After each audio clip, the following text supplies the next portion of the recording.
favor. Hebreus capítulo 10, verso 19 ao versículo 25. Antes de lermos o texto, a primeira observação: nós estamos usando a Bíblia na nova versão transformadora. O que é que acontece? A nova versão transformadora, ela tem uma tradução muito fiel das línguas originais, muito fiel. Mas quando nós falamos de versão, né, você faz a tradução da língua original, seja hebraico ou seja o grego, mas quando você vai trazer para o nosso idioma, eles vão trazendo de maneira que fique muito claro o nosso entendimento. Então é uma Bíblia feita mesmo para o povo brasileiro, tá? Então ela vai diferenciar aí às vezes, dependendo da sua versão aí, bastante, tá ok? Então você fique atento, se bagunçar demais a sua cabeça, você olha aqui para o telão, vai ajudar você, tá? Qual que é o assunto que nós vamos conversar nesses poucos minutos? É sobre a importância de nós perseverarmos juntos, tá? Perseverarmos como igreja, como família da fé. Durante a minha exposição, eu quero que os irmãos vão percebendo a importância de nós respirarmos a palavra de Deus, respirarmos a oração e respirarmos a comunhão. 3 coisas: palavra de Deus, oração e a comunhão do povo santo. Aliás, falando em comunhão do povo santo, como hoje é dia da mulher presbiteriana, os homens que são muitíssimo organizados, eles já organizaram um churrasco agora de manhã, um almoço com churrasco para as mulheres, e nós até ornamentamos as mesas lá fora. Depois vocês dêem uma olhada. Ornamentamos, está uma coisa mais linda lá, né? Tem vaso de flores. O Charles é o presidente aqui da nossa União Presbiteriana de Homens. Vaso de flores, está tudo ornamentado lá, né? Se não fosse o aniversário da Sandra ontem, nós estaríamos enrolados. Mas o churrasco é de fato. Terminou aqui o culto hoje, não vai embora não, vamos ficar juntos para a gente almoçar, tá? Perseverarmos juntos. Agora vamos para o texto bíblico. Diz assim: portanto, irmãos, por causa do sangue de Jesus, podemos entrar com toda a confiança no lugar santíssimo. Por sua morte, Jesus abriu um caminho novo e vivo através da cortina que leva ao lugar santíssimo. E uma vez que temos um sumo sacerdote que governa sobre a casa de Deus, entremos com o coração sincero e plena confiança, pois nossa consciência culpada foi purificada e nosso corpo lavado com água pura. Verso 23: apeguemo-nos firmemente, sem vacilar, à esperança que professamos, porque Deus é fiel para cumprir sua promessa. Pensemos em como motivar uns aos outros na prática do amor e das boas obras. 25: e não deixemos de nos reunir ou de congregar, como fazem alguns, mas encorajemo-nos mutuamente, sobretudo agora que o dia está próximo. Muito bem, a minha palavra tem a ver com perseverarmos juntos como igreja, tá? E a minha proposta é que nessa perseverança a gente precisa usar a palavra de Deus, precisa usar a vida de oração e precisa de usar a comunidade, a comunhão da igreja, ok? Agora, não são poucas as pessoas, sobretudo nesses últimos anos, que estão abandonando a igreja, abandonando o Senhor Jesus. Só que para muitos irmãos, esse abandono, esse afastamento, ele não acontece de uma vez assim, ó. Sabe? Eu quero que os irmãos prestem muita atenção nisso, porque há um abandono na vida de muitas pessoas que ele é paulatino, ele é pouco a pouco, ele é sorrateiro. Não é uma decisão que nós chamamos de dramática. Não quero mais a igreja, não quero mais Jesus e estou indo embora. É um desligamento gradual. Preste muita atenção nisso. Por quê? Porque algumas pessoas primeiro faltam um domingo só. Alguns vão dizer só hoje. Hoje eu não vou na igreja, hoje eu não vou participar do culto. E nós entendemos, está tudo bem, todo mundo de vez em quando falta um culto.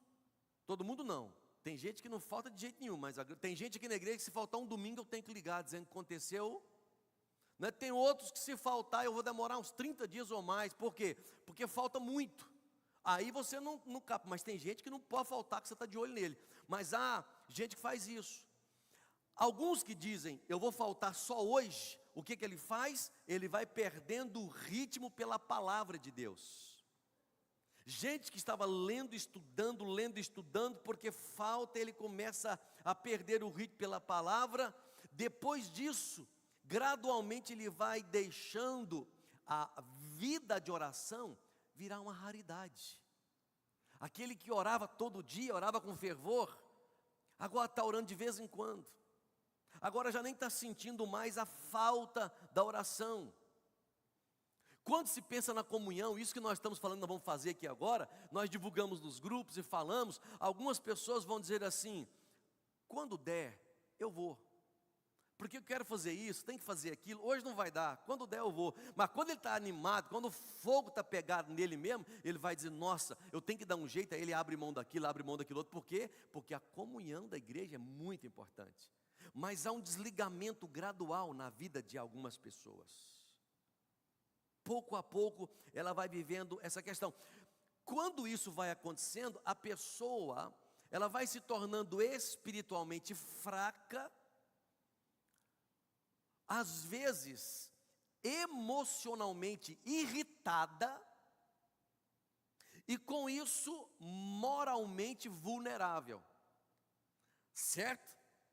A possibilidade de cair em pecado, de fazer coisas que de outra forma ou em outras circunstâncias não fazia, vai só aumentando.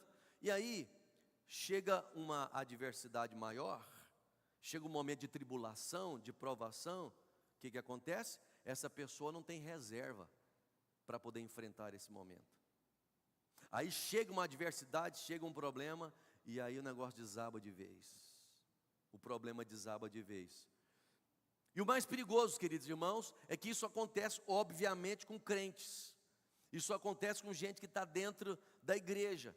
Qual é o meu alerta? O meu alerta é que algumas pessoas podem estar fisicamente na igreja, participando dos cultos, mas ausente espiritualmente. Existe esse risco de gente estar aqui de corpo presente e de alma ausente. Hebreus foi escrito para esse tipo de gente, amados. O autor aos Hebreus escreve esse livro para crentes, para hebreus que estavam cansados, para hebreus que estavam desanimados, pressionados, homens que estavam tentados a recuar, a desistir, a desanimar, tamanha pressão, tamanha adversidade.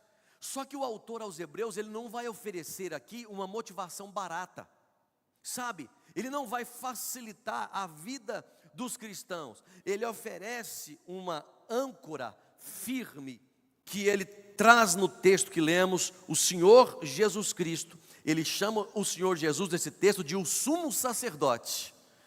E depois ele fala da importância da vida comunitária. Irmãos, isso aqui é divino demais. O autor aos Hebreus, que alguns acham que é Paulo, outros não, vai dizer, para sustentar e para resolver esse problema que vocês estão vivendo, a âncora, o resultado tem que ser Cristo, e tem que se envolver com a vida comunitária, e essa vida comunitária é sustentada pela cruz do Senhor Jesus Cristo, e não pelas coisas que algumas igrejas vivem fazendo por aí afora para encher igreja. E eu não sou contra a igreja cheia, pelo contrário, eu sou louquinho para ver uma igreja cheia, cheia, cheia, cada vez mais cheia, porque isso pode ser sinal de um avivamento e de uma obra que Deus vai realizando na nossa cidade, em nome de Jesus. Então, quando você pega Hebreus para ler, seja os capítulos anteriores, ou o próprio capítulo 10, nós vamos ver o autor mostrando a superioridade de Cristo. O que o autor de Hebreus mostra? A superioridade de Cristo. Por quê?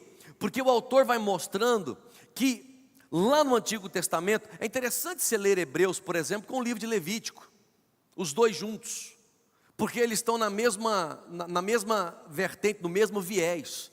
Então, o autor aos Hebreus vai dizer, no Antigo Testamento tinha uma revelação, mas era sombra. Agora Cristo é a revelação máxima. O autor aos Hebreus vai falar acerca dos sacerdotes do Antigo Testamento que ofereciam sacrifícios, mas agora aparece Cristo, o sumo sacerdote que penetrou os céus, a superioridade do Senhor Jesus Cristo. O Antigo Testamento vai mostrar os sacrifícios, lembra? Matar aqueles animais, derramar o sangue daqueles animais. Mas o autor aos Hebreus, ele vai mostrar Cristo como o sacrifício final, definitivo e eficaz. O autor aos Hebreus, ele vai falar da aliança que Deus fazia com o seu povo no Antigo Testamento, mas tinha que renovar essa aliança o tempo todo, porque o povo vivia pecando. Mas agora ele mostra Cristo. O Cristo trouxe definitivamente a aliança por meio do seu sangue.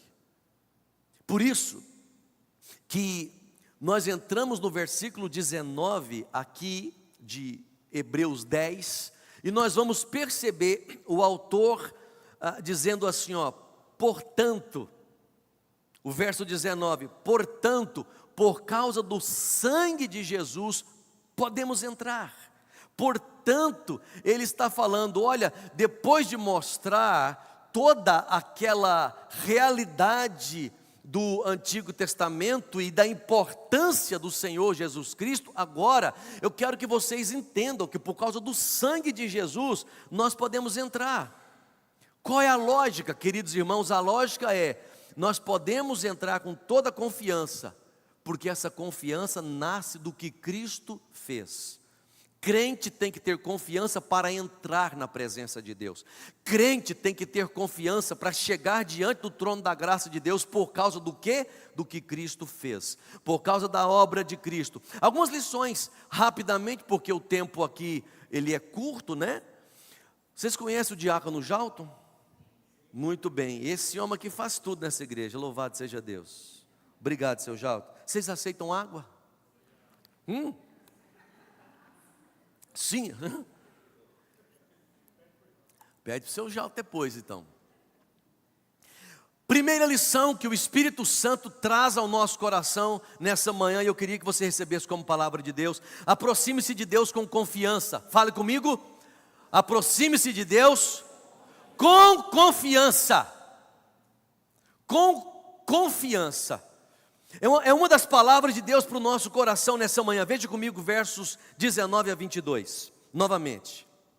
O texto diz assim, Hebreus 10, 19 a 22. Pode colocar na tela aí, se tiver alguém para colocar, por favor. Fique atento. Isso, põe aí, Gustavo. Vamos esperar para colocar no telão aí. Hebreus 10, 19 a 22. Quem estava na projeção vazou de lá, largou o Gustavo sozinho, né? Diz o verso 19, portanto, irmãos, por causa do sangue de Jesus, podemos entrar com toda confiança no lugar santíssimo. Veja, o que o autor está dizendo, por causa do sangue nós podemos entrar com confiança no lugar santíssimo. É uma expressão muito ligada ao Antigo Testamento. Lembra quando você pegava o tabernáculo, ou o próprio templo, que você tinha aqueles 3 espaços no templo, o átrio, o lugar santo e o lugar santíssimo? Por causa do sangue agora, a gente pode entrar no lugar santíssimo, verso 20. Por sua morte, Jesus abriu um caminho novo e vivo, através da cortina que leva ao lugar santíssimo. 21. E uma vez que temos um sumo sacerdote que governa sobre a casa de Deus, entremos com coração sincero e plena confiança, pois nossa consciência culpada foi purificada e nosso corpo lavado com água pura. Aproxime-se de Deus com confiança. É maravilhoso quando ele diz, por causa do sangue a gente pode entrar com confiança. Por causa da morte do Senhor Jesus, um caminho novo e vivo foi aberto. É maravilhoso saber que nós temos um sumo sacerdote. Ninguém no Antigo Testamento podia entrar lá se não tivesse um sacerdote ou um sumo sacerdote. Agora, nós temos um em definitivo. Isso aqui é libertador. Sobretudo para quem vive, irmãos, em adversidade e culpa. Sobretudo para quem está enfrentando problemas de maneira recorrente. É libertador saber disso. Sabe por quê, amados irmãos? Porque você não ora porque merece. Você não ora porque a sua vida está 100% legal. Você não busca entrar na presença de Deus porque você é aquela pessoa que está fazendo tudo certinho. É libertador, porque quem entra em adversidade, porque quem está enfrentando algumas tentações e pecados, entra no Santo dos Santos ou no Santíssimo Lugar, confiado nos méritos do Senhor Jesus. Ele entra não porque é melhor do que outros, mas ele entra porque alguém abriu um caminho vivo e novo para ele, que dá acesso à sala do trono, e esse nome é o Senhor Jesus Cristo. É por isso que nós entramos, é por isso que isso é libertador. Você ora porque Cristo abriu o caminho. Então, amados irmãos, a nossa segurança diante de Deus está em Cristo, fora de nós. A nossa segurança está em Cristo, fora de nós, e não na força que tem dentro de nós. É por isso que o autor do texto vai dizer assim no verso 22. Verso 22, ele diz: entremos. Olha como é que o Espírito Santo fala ao nosso coração. É muito mais do que estar aqui no templo hoje, é muito mais do que nós nos envolvermos aqui agora. Ele está falando do Santo dos Santos. Quem entra no Santo dos Santos, quem esteve na sala do trono, não se contenta com coisas inferiores, amados irmãos. Quem já esteve no lugar santíssimo, não se contenta com outras coisas, amém, gente? Quem já esteve diante do Senhor Jesus, quem já contemplou o Senhor pela fé, quem já tocou no manto do Senhor pela fé, e viu do Senhor poder ser liberado, hemorragia sendo estancada, quem já viu morto ressuscitar espiritualmente falando, não se contenta com coisas inferiores. Por isso o autor está dizendo, sabendo que foi pelo sangue, nós podemos entrar, porque um caminho foi aberto para nós, entremos. E ele vai dizer nesse texto, a gente tem que entrar com o coração sincero, a gente tem que entrar com plena confiança, nós precisamos entrar com a consciência purificada, porque a nossa culpa foi purificada, é para a gente entrar. Não é porque nós somos perfeitos não, é porque houve uma obra realizada em nosso favor. Imagine uma criança, gente querida, ela não vai entrar no quarto dos seus pais com medo de ser rejeitada, porque ela errou uma vez, porque ela cometeu um pecado, porque ela falhou, porque ela desobedeceu. Ela vai entrar lá no quarto dos pais, na presença dos pais, porque ela sabe que pertence àquela família. Ela vai entrar porque, embora tenha acontecido um monte de coisa, ela sabe que tem um pai, porque ela tem uma mãe, por isso ela entra, por isso ela se envolve. E o autor está dizendo, nós precisamos nos aproximar, porque nós fomos adotados, amém? Fomos adotados. Segundo lugar, primeiro lugar, aproxime-se de Deus com confiança, é a palavra do Espírito Santo para a igreja. Aproxime-se da sala do trono, entre na presença de Deus, queridos, não se acostume com vir a essa igreja, entre na sala do trono. Segundo lugar, apegue-se firmemente à esperança. Vamos falar? Verso 23, coloca aí o verso 23, Gustavo, por favor. Gustavo hoje está se desdobrando em 3 ou 4. Apeguemo-nos firmemente, sem vacilar, à esperança que professamos, porque Deus é fiel para cumprir o quê? Sua promessa. Essa frase aqui é crucial, amados irmãos. O texto diz, porque Deus é fiel para cumprir a sua promessa. Então veja, a esperança bíblica, ela não é otimismo. A esperança bíblica é certeza ancorada no caráter de Deus. A esperança que temos não é um otimismo, nós estamos firmados no caráter de Deus. Conhecer quem é Deus leva a gente a ter esperança, apesar dos pesares, a despeito de todas e quaisquer lutas que enfrentamos ou viermos a enfrentar. Sabe, queridos irmãos, as adversidades mexem com as nossas emoções. De vez em quando nós estamos melhores, de vez em quando piores. De vez em quando tem gente correndo para um médico, de vez em quando tem gente querendo dormir, querendo botar um travesseiro na cabeça e não escutar mais ninguém. De vez em quando tem gente chorando à toa, não é? Pelo menos para outros, para ela é adversidade e não é fácil. As adversidades mexem com as nossas emoções, mas não muda a fidelidade de Deus. As adversidades, guarde essa frase no seu coração, as adversidades não mudam a fidelidade de Deus. Deus é fiel para cumprir as suas promessas, a despeito de qualquer coisa. Por isso, nós precisamos apegar firmemente à promessa, porque se foi Deus quem prometeu, ela vai acontecer. Ela vai acontecer. Quando o autor vai dizer aí, apeguemo-nos, ele está assumindo que a nossa fé pode balançar. Depois dele falar tudo isso, ele diz, apeguemo-nos. O que ele está falando por trás disso? Ele está querendo dizer que de vez em quando, por causa das adversidades, das provações, por causa de uma série de fatores, a nossa fé pode balançar. A gente precisa se apegar firmemente, por quê? Porque a nossa esperança pode enfraquecer. Ele está dizendo, cuidado, se apegue firmemente, por quê? Porque dependendo do momento que você está vivendo a sua vida, a sua esperança pode enfraquecer, a nossa alma pode cansar, queridos. A nossa alma pode cansar, e Ele nos dá o remédio. O remédio é, olhe para o Deus que é fiel. Olhe para o Deus que é fiel. Por isso que o Salmo vai dizer, eleva os olhos para os montes, de onde me virá o socorro? O meu socorro vem do Senhor que fez os céus e a terra. Eleva os olhos para os montes, por quê? Porque quando você está no monte, um rio caudaloso pode se tornar um reguinho d'água. Quando você está no monte, aquelas árvores enormes podem se tornar um raminho desse tamanho.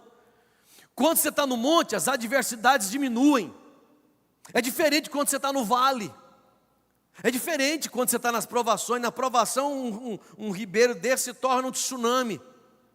Entendeu? Os problemas parecem que eles superdimensionam. Mas quando você está no monte com Deus, quando você está naquele ápice da sua vida espiritual, é mais fácil de superar. Então, só que estar no monte de fato tem a ver com estar diante, na sala do trono de Deus. E a gente entra nele espiritualmente. Sabe, quando o celular está sem sinal, você percebe o quanto você dependia dele, não é assim?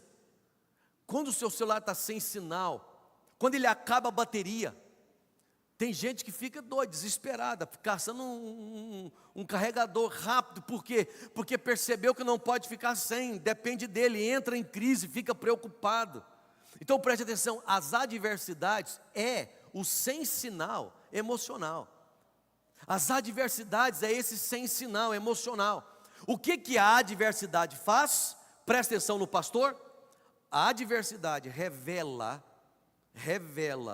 se nossa esperança estava em Deus ou na estabilidade que nós mesmos proporcionamos. A adversidade revela onde é que está a esperança. Primeiro lugar, aproxime-se de Deus com confiança. Fale comigo. Segundo lugar, apegue-se firmemente à esperança. Vamos lá? Terceiro e último, aproxime-se do povo de Deus com compromisso. Vamos falar? Aproxime-se. Verso 24 e verso 25. Diz o texto: pensemos em como motivar uns aos outros na prática do amor e das boas obras. E não deixemos de congregar, de nos reunir, como fazem alguns, mas encorajemo-nos mutuamente, sobretudo agora que o dia está próximo. Aproxime-se do povo de Deus com compromisso. Aqui vem a parte que muita gente quer ignorar. Aqui vem a parte que tem muita gente que quer deixar de lado. Veja, o que o autor aos Hebreus está dizendo: pensemos em como motivar uns aos outros. Olha o que ele está dizendo. Primeiro ele está dizendo, vocês têm que aproximar da sala do trono com confiança. Tem que entrar na sala do trono, deixa de ser crente meia boca, entendeu? Ele está dizendo, deixa de ser frequentador de igreja, entre na sala do trono. Vá lá no altar, toque na brasa, toque lá no fogo, vai na unção mesmo, vai na presença de Deus, fique lá. Porque foi aberto um caminho novo para a gente. Mas ele vai ampliando essa verdade, dizendo que você precisa confiar na promessa. Por quê? Porque quem fez a promessa é fiel. Confie na fidelidade de Deus e não em você mesmo. Só que isso vai levar, gente que entra na sala do trono e confia nas promessas de Deus, ele passa a ter um compromisso. O compromisso é com a comunhão da igreja, é com o envolvimento com a igreja. Por isso o autor vai dizer, precisamos pensar como é que a gente pode motivar uns aos outros. Motivar na prática do amor e na prática das boas obras. E não deixar de reunir, de congregar. Encorajemo-nos uns aos outros. Presta atenção então. A perseverança que Deus produz em nós, ela não é solitária. Certo? Eu estou bem, eu estou muito bem com Deus. Estou muito bem com Deus. A minha fé está uma fé robusta. Nunca desisti de Deus. Quanto tempo você não vai à igreja? Não precisa nem de igreja. Tem uma vertente, um movimento aí, né? Para ser crente você não precisa de igreja. Né? Você tem YouTube, você tem televisão, você tem agora a rede social. Corpo de Cristo. Você só é corpo de Cristo se você estiver envolvido, porque fora disso você é apenas um membro. E se estiver fora do corpo, você vai apagando e vai desligando. O autor está dizendo que a perseverança que Deus produz em nós, ela é comunitária. Ela é comunitária. A gente tem que aprender a sentir falta uns dos outros. A gente tem que aprender a gostar da casa de Deus. Estar junto, a envolver nas programações. Hoje tem churrasco para todo mundo, louvado seja Deus. Terça-feira, agora dia 17, nós temos o quê? O dia da família Pipo, né? Nós chamamos da pamonhada porque é o ponto principal. Mas deixa eu te falar, tem café da manhã, tem almoço e tem a pamonhada. A pamonhada é pouca, né? Pamonhada é pouca. O ano passado foram 1000, né? 1000 ou 1000 e poucas pamonhas. Então são 14 balaios de pamonha, de milho. 14 balaios de pamonha aí é... 14 balaios, é terça-feira, é feriado. O que nós vamos fazer, gente? Aí sabe o que vai ter lá? Nós temos uma equipe organizada para levar o freezer, levar as cadeiras, levar a mesa, levar os equipamentos de som. Nós vamos levar os ralos elétricos para ralar os milhos lá, as nossas panelas todas. Então, equipe para fazer comida, equipe para tocar, para cantar, a igreja toda ralando milho, crianças brincando. Nós vamos gastar um tempo orando e mantendo comunhão. E ao final comendo pamonha, levando sacola de pamonha para casa. Entendeu? Comunhão, a igreja tem que gostar disso, porque isso é um sintoma que você está numa frequência divina. Comunhão com o povo de Deus é um sinal de que você está na frequência correta. Não quero, não vou, não gosto, tem um problema aqui, um problema ali. Cuidado, porque pode ser verdadeiro e justificável, mas pode não ser. Pode ser um coração que está se esfriando e desligando devagarzinho daquilo que Deus chamou a igreja para viver. Muito cuidado. Eu espero que Deus nos abençoe muito para viver essa realidade. Muito em nome de Jesus. Bom, eu tenho que terminar aqui porque eu só tenho 3 minutos. 3 minutos. Vamos lá. Pastor, o que eu faço com tudo isso? Primeiro, reaprenda a se aproximar de Deus sem fazer teatro e sem fuga. Reaprenda a se aproximar de Deus. Tem crente que faz de 2 coisas, uma delas, sobretudo na adversidade. O que alguns fazem? Alguns fazem teatro espiritual. Eles fingem que têm força. Eles fingem que estão bem. Quando há adversidade, o problema vem. Eles fingem. Está tudo bem, está tudo certo. Não, estou dando um tempo. Não, estou orando em casa. Não, está tudo beleza. É um fingimento espiritual. Não está bem e precisava chorar junto com a igreja. Precisava estar aqui desabafando. Precisava falar com os presbíteros. Precisava chamar os pastores. Precisava estar lá no grupo abrindo o coração. Mas ele faz um teatro espiritual. Ou ele faz o contrário. Ele foge mesmo. Ou ele foge, ou ele some. E lá na frente ele vai dizer, ninguém importou, ninguém me visitou, ninguém me ligou, ninguém falou nada. Ele fugiu. A tendência é nós botarmos a culpa em outras pessoas. Então, uma palavra para o nosso coração: reaprenda a se aproximar de Deus, em nome de Jesus. Quando você estiver sentindo indigno, ore, busque a Deus. Segundo lugar, substitua a esperança baseada no seu controle pela esperança baseada na fidelidade de Deus. Por quê que nós temos que substituir essa esperança baseada no nosso controle? Porque a adversidade vem e ela desmonta a ilusão de que nós estamos no controle. A adversidade vem, desmonta a agenda da gente, desmonta a vida da gente, e aí a gente vai desanimar de tudo se a nossa esperança não estiver na fidelidade de Deus. Às vezes a adversidade é um ato de misericórdia de Deus, irmãos. Às vezes o problema vem para botar a gente no chão, fazer a gente botar a boca no pó e dizer: me ajude por favor, ore por mim, eu quero estar junto com vocês. Nossa, eu quero viver esse ministério, eu quero entrar lá, eu quero participar. Às vezes é misericórdia de Deus uma aprovação. Nós precisamos ficar atentos com tudo isso. Terceiro lugar, assuma o compromisso com a comunhão do povo de Deus. Assuma o compromisso. Assuma o compromisso. Nós temos vários grupos na igreja, grupos de crescimento nos lares, segunda, terça, quinta, sexta, tem vários lares. Começamos essa semana, que bênção, irmãos, que bênção. Fica de fora não justifique, crie um jeito, organize a sua agenda, peça a Deus para te ajudar, para você participar, peça a Deus, Deus vai dar sabedoria para você. Outra coisa, temos vários ministérios, homens e mulheres na igreja, temos a mídia, nós temos o ministério de integração, de recepção, tem o trabalho com a criança, tem muita coisa nessa igreja para você dizer assim: eu quero me envolver. Só não fique justificando, não, isso não. Fale com Deus e se envolva, tem espaço para você. Afinal de contas, você foi chamado para cá e Deus deu dons para você. Espero que pela bondade de Deus, daqui a um tempo, você descubra onde Deus quer te usar cada vez mais. Amém? Vamos ficar de pé e vamos orar?